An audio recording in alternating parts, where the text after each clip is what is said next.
नमस्कार मित्रों। आज आप सबों का हमारे चैनल मैं भारत हूँ पर स्वागत है। आज मैं इस मंच पर मैं भारत हूँ का भाग 4 लेकर उपस्थित हुआ हूँ। उम्मीद है यह भी आपको पसंद आएगा। मैं भारत हूँ, ऋषियों की भूमि, वीरों का देश। चलिए आज के में चलते हैं। ऋषि और वीर, भारत के दो अमर स्तंभ। भारत की आत्मा को यदि दो शब्दों में व्यक्त करना चाहो तो वो होंगे ऋषि और वीर। यह धरती उतनी ही ऋषियों की भूमि है जितनी कि वीरों का देश। यहाँ ज्ञान और पराक्रम, ध्यान और बल, करुणा और साहस सभी का अद्वितीय संगम है। भारत की पहचान केवल उसकी भौगोलिक सीमाओं से नहीं बल्कि उसके सनातन संवाद से होती है, जिसमें ऋषि का तप और वीर का त्याग दोनों एक दूसरे के पूरक बनकर समस्त मानवता का मार्गदर्शन करते हैं। ऋषि ज्ञान और चेतना का दीप स्तंभ है। ऋषि वह है जिसने दृश्य देख लिया है, जिसने देखा है। उसकी दृष्टि बाह्य जगत से भीतर की ओर, सतह से गहराई की ओर, अंधकार से प्रकाश की ओर जाती है। ऋषि का युद्ध भूमि पर नहीं, अपने भीतर का ज्ञान, अहंकार और विकारों से है। उसका शस्त्र तपस्या, ध्यान और ज्ञान है। विचारधारा, ऋषियों की विचारधारा, चिंतन धारा सार्वभौमिक है। उसके लिए कोई अन्य नहीं है। वह वसुधैव कुटुंबकम, संपूर्ण पृथ्वी एक परिवार की भावना से ओतप्रोत है। ऋषियों का योगदान, ऋषियों ने वेद, उपनिषद, दर्शन, खगोल शास्त्र, गणित, आयुर्वेद और राजनीति शास्त्र जैसे ज्ञान के अमूल्य भंडार की रचना की है। उदाहरण के लिए है महर्षि वेद व्यास, वाल्मीकि, पाणिनि, चरक, सुश्रुत, गौतम बुद्ध, महावीर स्वामी, आदि शंकराचार्य, ऋषि वशिष्ठ, ऋषि ब्रह्म ऋषि विश्वामित्र आदि बहुत से हैं जो हमारे भारत भूमि पर अपनी विचारधारा, चिंतन धारा से हमें ओतप्रोत किया है। ऋषि शब्द मात्र एक साधु या सन्यासी का परिचायक नहीं है, बल्कि वो अनंत खोज का प्रतीक है।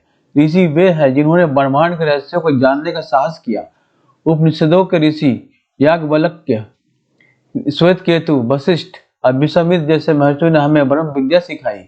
गीता का ऋषि दृष्टिकोण, जहाँ कृष्ण अर्जुन को बताते हैं कि ज्ञानी को वैराग्य, कर्म दोनों में संतुलन साधना चाहिए। बुद्ध, महावीर, करुणा, अहिंसा, आत्म जागरण के मार्ग पर चलने वाले ऋषि पुरुष जिन्होंने सत्य की खोज को जीवन का लक्ष्य बनाया। नानक और कबीर, जिन्होंने समाज को बताया कि सच्चा ऋषित्व केवल शास्त्रों में नहीं बल्कि हर इंसान की आत्मा में विद्यमान है। ऋषि केवल ज्ञान के उपदेशक नहीं थे, वे चेतना के साधक थे। उन्होंने भारत को विश्वास दिया कि मानव मात्र एक देह नहीं बल्कि एक अनंत आत्मा है।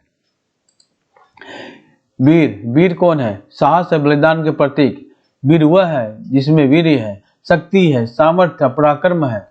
उसकी दृष्टि भारत से बाह्य जगत की ओर है। उसका युद्ध अधर्म, अन्याय, आक्रांताओं से है। उसका शस्त्र शारीरिक शौर्य, रण कौशल और बलिदान है।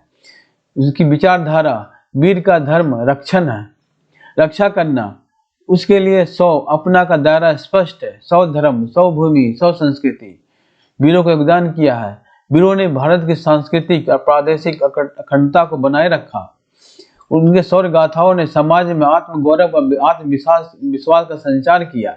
उदाहरण के लिए महाराणा प्रताप, छत्रपति शिवाजी, गुरु गोविंद सिंह, रानी लक्ष्मीबाई, भगत सिंह, सुभाष चंद्र बोस। जहाँ ऋषि ने भारत की आत्मा को प्रकाश दिया, वही वीरों ने उसकी रक्षा की। राम और कृष्ण धर्म की स्थापना के लिए भूमि में खड़े हुए। अर्जुन और भीष्म, जिन्होंने न्याय या कर्तव्य के लिए अपने प्राणों की आहुति देने से भी संकोच नहीं किया।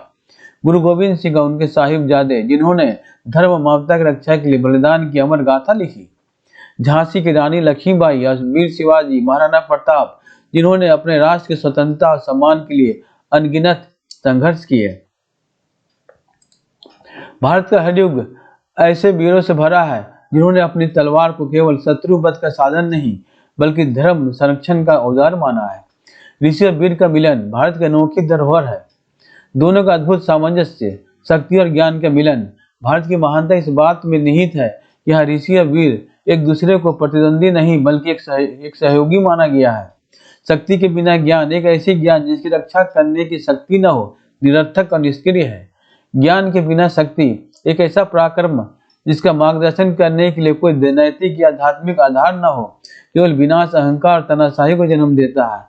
भारत ने इसलिए ब्रह्म तेज और छात्र तेज, ब्राह्मण तेज और क्षत्रिय तेज के बीच एक पवित्र समन्वय स्थापित किया।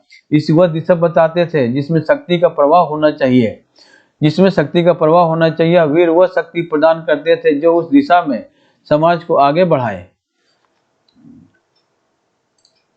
राम जहाँ एक परमवीर थे, वही एक आदर्श पुत्र, पति और राजा भी थे, जिनके जीवन पर ऋषियों के आदर्शों की छाप थी। भगवान कृष्ण एक महान रणनीतिकार योद्धा थे, जिन्होंने गीता का ज्ञान ऋषि का स्वरूप देकर अर्जुन के भय और भ्रम को दूर किया। भारत की महिमा इस बात में है कि यहाँ ऋषि या वीर दो ध्रुव नहीं, बल्कि एक ही वृक्ष की दो शाखाएं हैं। राम को ऋषि विश्वामित्र का मार्गदर्शन मिला, तभी वे धर्म की रक्षा कर पाए। अर्जुन ने गीता का उपदेश मिला, तभी उनका वीरत्व धर्मयुद्ध का साधन बना। गुरु गोविंद सिंह स्वयं एक ऋषि और वीर थे, कलम से भी और तलवार से भी धर्म की रक्षा करने वाले। ऋषि बिना वीर अधूरा है, वीर बिना ऋषि अंधा है। जब दोनों का मिलन होता तभी भारत की आत्मा संपूर्ण होती है। सनातन संवाद भारत की धड़कन। भारत के इतिहास केवल राजाओं और युद्धों के इतिहास नहीं है, यह है ऋषि और वीर के सतत संवाद का इतिहास। ऋषि हमें भीतर की शक्ति सिखाते हैं, वीर हमें भारत की रक्षा का संकल्प देते हैं। दोनों मिलकर यह संदेश देते हैं कि सत्य की खोज और धर्म की रक्षा ही भारत का सनातन ध्येय है।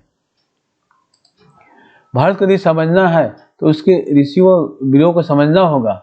ऋषि भारत के ज्ञान के शिखर है, वीर भारत की रक्षा की दीवार है।